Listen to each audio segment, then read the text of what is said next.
Baik, Assalamualaikum warahmatullahi wabarakatuh.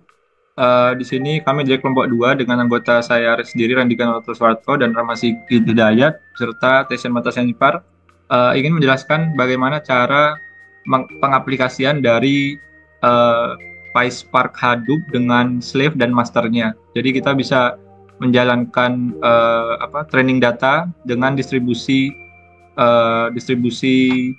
runningnya dibagikan menjadi slave satu dan slave 2 seperti itu. Nah, tahapnya yang pertama di sini sudah saya catat ya agar agar lebih teratur dan sistematis. Yang pertama kita harus install Python dulu. Jadi ini cukup kalian copy sudo apt update dan sudo apt install Python 3 Python 3/pip di CMD. Jadi kalian pertama harus buka CMD seperti ini. Nah, jadi kalian tinggal masukkan kode yang tadi, yang ini, sudo apt install dan sebagainya. Nah, setelah itu ketika kalian udah menginstal dan kurang yakin apakah udah terinstall atau belum, kita bisa pakai cek versinya dulu. Nah, setelah itu maka kita akan perlu menginstal Spark manualnya, Spark PySpark-nya maksud saya. Nah, itu bisa ada dua cara sebenarnya, bisa manual sama bisa pakai pip. Tapi kita menggunakan manual dengan widget sama HTTP untuk link ke RAR-nya, ke TGZ-nya maksud saya. Ini mirip sama kayak RAR. Nah, itu setelah itu kita kopikan ininya ya kan. Kita copy ke CMD juga. Nah, kita copy ke CMD maka akan muncul di folder download. Nah, di folder download itu akan ada Spark seperti ini. Nah, setelah itu karena udah di-download, kita tinggal gunakan scriptar. Dia akan mengekstrak filenya. Nah, selanjutnya kita tinggal rename aja ke Spark. Sebenarnya ini nggak usah di-rename, nggak masalah. Ini terserah kalian. Tapi di sini kami merename-nya jadi folder namanya Spark. Habis itu kita move kan, move itu pakai sudo mv caranya. Jadi sudo mv foldernya apa, lalu mau pindah kemana seperti itu. Nah, setelah itu kita install Scala. Kita install bahasa Scala di Ubuntu juga. Nah, itu kita pakai sudo apt get update sama kayak tadi ya seperti Python. Lalu cek aja kalau misalkan kurang percaya udah install atau belum. Nah, selanjutnya setelah sampai install Scala, kita lanjut ke konfigurasi di .basrc-nya, di file .basrc. Itu kita bisa dengan mudahnya tinggal ketik sudo nano .basrc.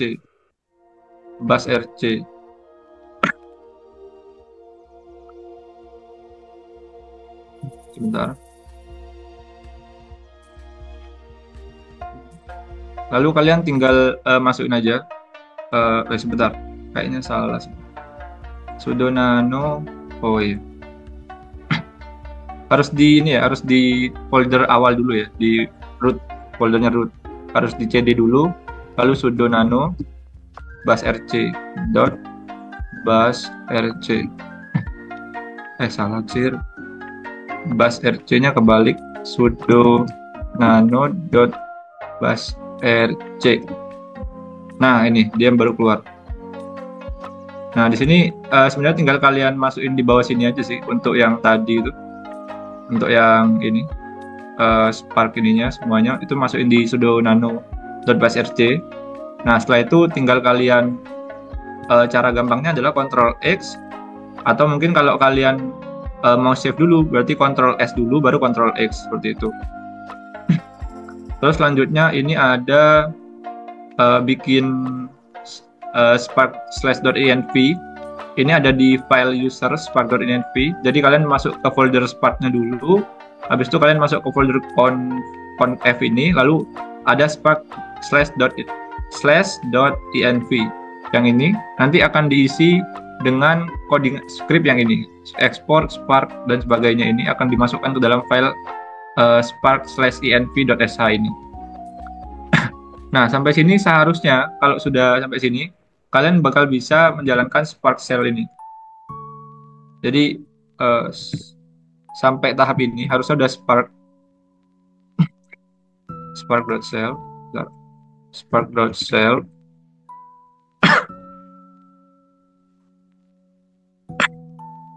Oh ya, sebelum tahap ini pastikan untuk IP-nya sudah sama semua ya, dengan cara klik semua slave kalian dan master kalian harus terhubung ke IP yang sama dan ke WiFi yang sama juga seperti itu. Karena di sini saya pakai dua slave, jadi ada slave 1, ada slave 2, ada master seperti itu. Bentar.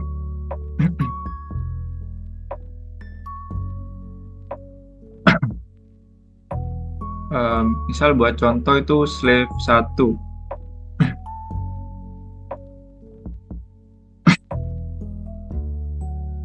Aduh, lag.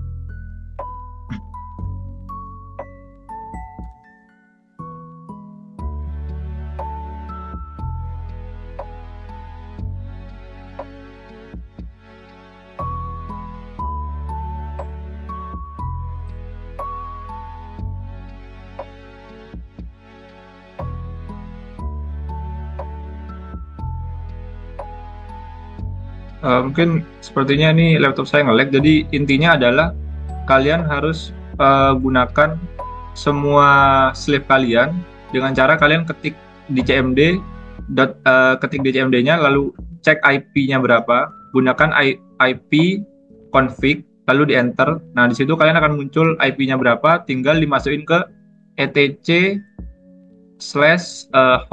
ts gitu. Nanti itu akan muncul file pakai sudo nano ya di awalnya ya. Nanti akan muncul file, baru di situ bisa kalian masukkan ketikan running yang start seperti itu. Nah, ini untuk skalanya udah masuk ya. Sampai sini, kalau kalian udah masuk sampai sini berarti semua konfigurasi tadi udah aman gitu. Ini bisa kita keluarin aja. Kita Ctrl C. Nah, jadi caranya tadi ifconfig di semua VM yang kalian punya. Nah, ini yang di-copy di sini. Nah, nanti setelah di-copy, ketik sudo nano, lalu /etc/host. Nah,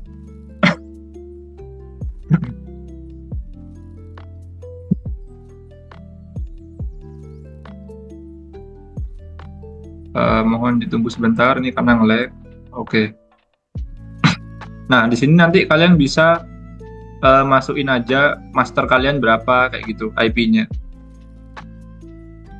Lalu selanjutnya kita bisa ke oh ya, kita bisa ngerunning untuk Spark-nya. Jadi di sini kita ada dua runningan sebenarnya, ada Spark sama ada HDFS-nya gitu. Nah, yang pertama itu karena saya udah ngerunning ya di sini. Sebenarnya kita udah ngerunning sambil ngerunning codingan juga. Nah, simpelnya caranya adalah kalian kalau ingin merunning Spark-nya itu harus masuk ke folder Spark-nya. Jadi cd usr/share/spark. Karena tadi kan kita udah move ke tempat ini ya, jadi harusnya ada di sini. Oh, ada yang typo. Oh, ini, maaf. Ini gini. Oh, salah garingnya. Garing salah. cd usr coba. Oke. cd share spark. Nah, masuk ke sini langsung, di sini ada folder namanya sbin. Nah, itu di kanan atas sudah namanya sbin, jadi cd sbin. Nah, di sini kalau kalian mau jalanin Spark, jadi harus dot pakai garis miring Spark. Bukan Spark, start min_all.sh. Nah, tapi karena saya udah ngejalanin ya, jadi nggak perlu saya jalanin lagi. Itu untuk jalanin Spark. Lalu untuk jalankan HDFS dan datanode-nya gitu ya, itu tinggal simple, kalian mau pergi ke folder manapun bebas. Kalau aku biasanya main aman aja, masuk ke folder rootnya di awal, jadi tinggal diketik cd tadi, langsung ke start min_all.sh. Nah, karena aku juga udah run, jadi nggak usah. Nah, cara tahunya dari mana? Tahunya adalah kalau kalian ketik JPS, nah itu bakal muncul. Kalau misalkan kalian ngelakuin hanya start min_all.sh di awal tadi, itu bakal keluar secondary name node, dan juga resource manager. Dan juga JPS otomatis kan, karena kita manggil JPS. Nah, tapi kalau misalkan kita udah nge-startin si slave tadi yang kita masuk ke Spark ke Spark xbin itu maka akan muncul master. Nah, untuk di slave-nya, bentar.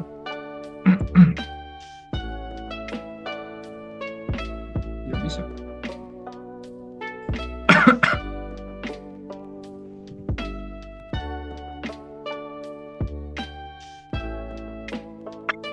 Di slave-nya harusnya kalian punya CMD juga, lalu kalian ada JPS juga. Nah, di JPS itu bakal muncul yang namanya worker.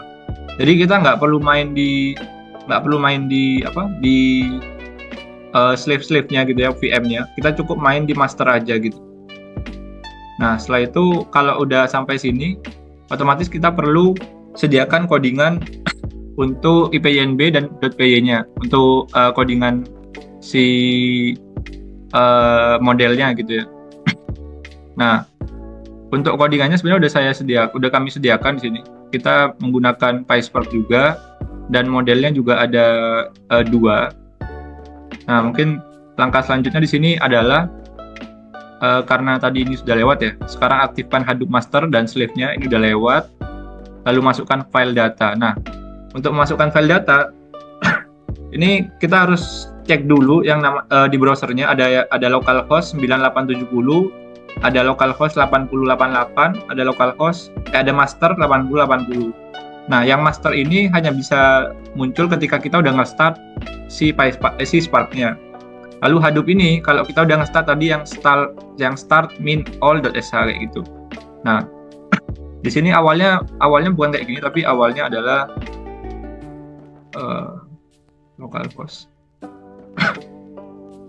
Nah, awalnya tampilannya seperti ini. Nah, tapi simpelnya adalah kalian tinggal klik utilities, browse the file system. Nah, kalau kalian udah upload di sini, maka akan muncul filenya gitu. File ini datanya ukuran 3,4 GB. Nah, caranya adalah dengan cara HDFS, DFS, minput. Nah, ini adalah file kalian ada di mana, file lokal kalian ada di mana. Nah, setelah itu garing ini, kalau misalkan kalian mau bikin atau mempunyai folder sendiri di dalam HDFS-nya, bisa tambahin seperti ini. Misalkan home, nah kayak gini. Tapi kalau nggak ada ya default aja, jadi dia muncul di paling awal. Nah, setelah itu kita tinggal sediakan aja codingan Python-nya untuk yang codingan Python ini ya. Nah, mungkin ini akan dijelaskan oleh teman saya. Silakan.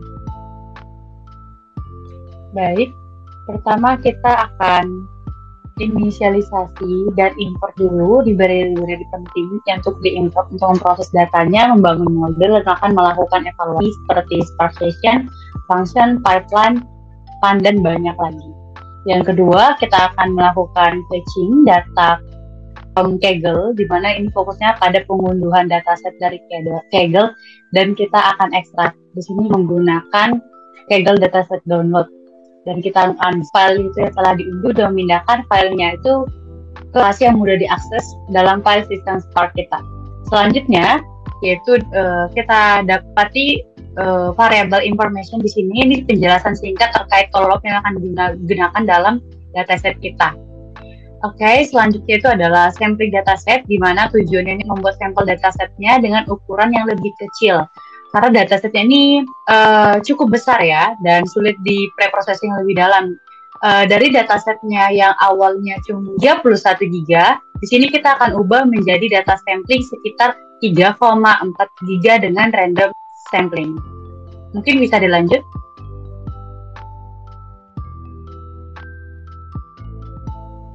Baik, selanjutnya itu proses datanya. Yang pertama perlu dibuat terlebih dahulu Spark Session-nya.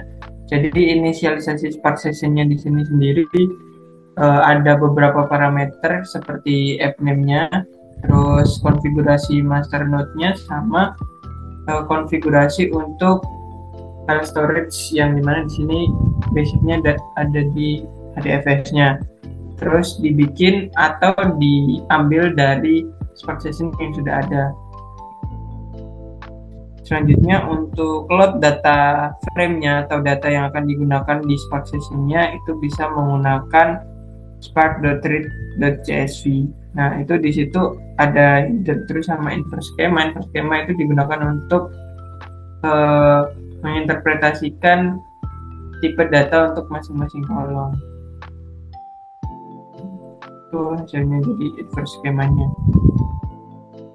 Terus selanjutnya data perlu dicek seperti jumlah barisnya. Di sini kita ada sekitar 10 juta record atau raw data, terus totalnya 27 kolom.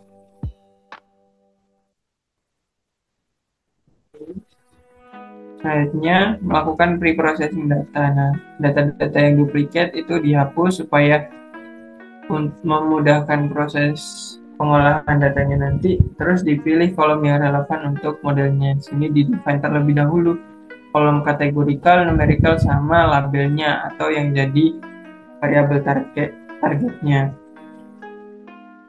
Nah, nanti setelah diambil datanya dilakukan slicing, di mana yang digunakan hanya kolom-kolom yang akan dipakai, contohnya yang tadi sudah didefinisikan.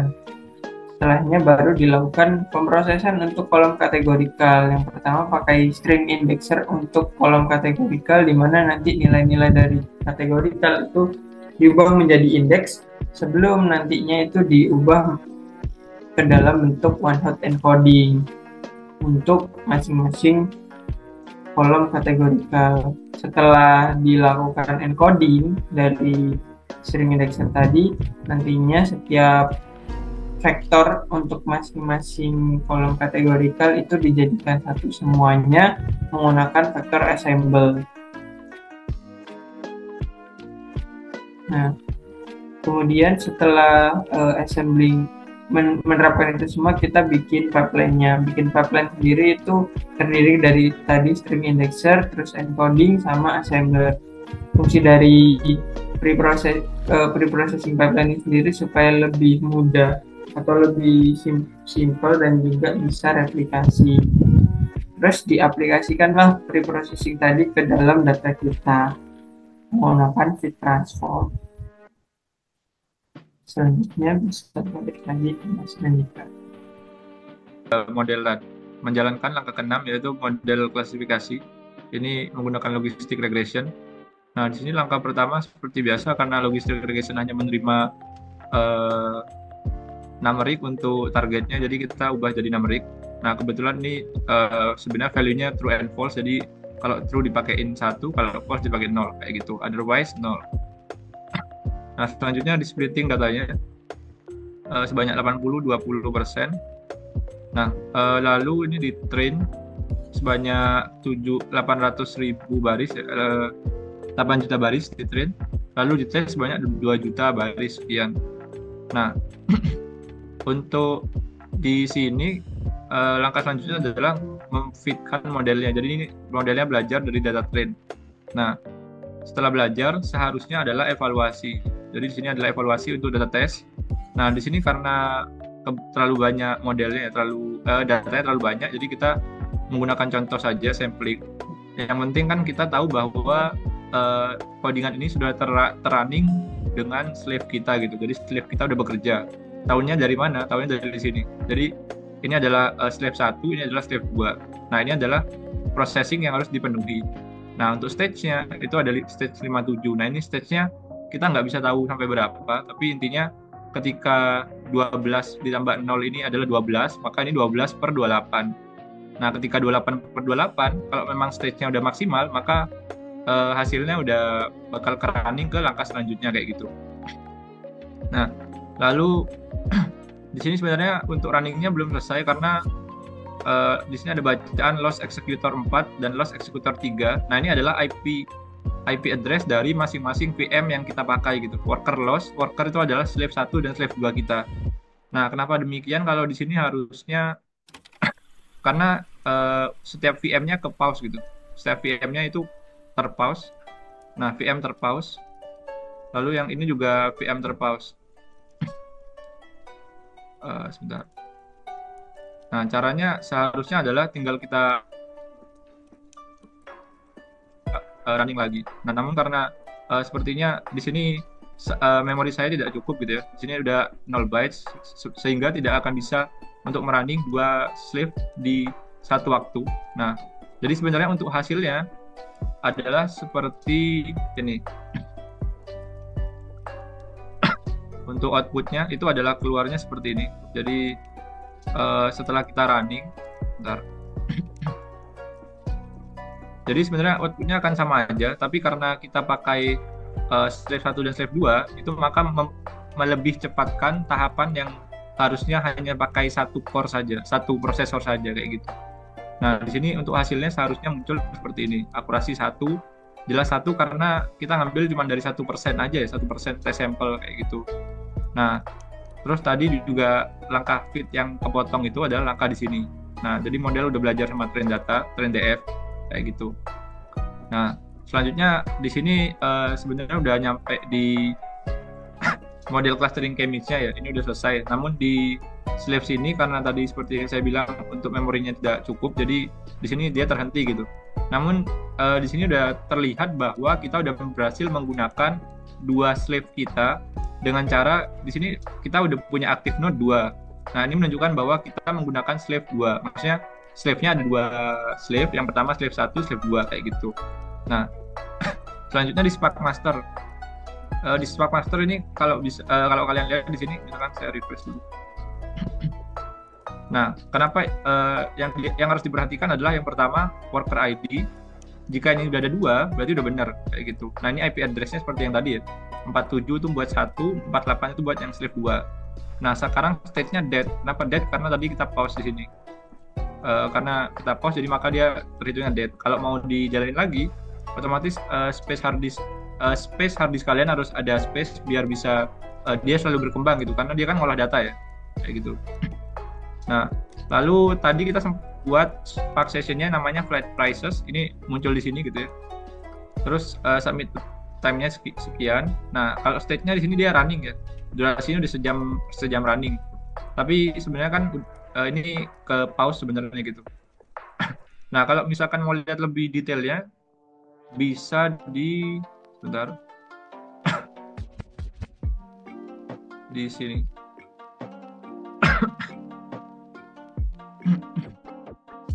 Nah, ini. Nah, di sini ada running eksekutornya sekian, lalu ada finish eksekutornya sekian. Nah, karena kita baru sekali ya, jadi ya mau nggak mau cuma muncul sekali aja gitu.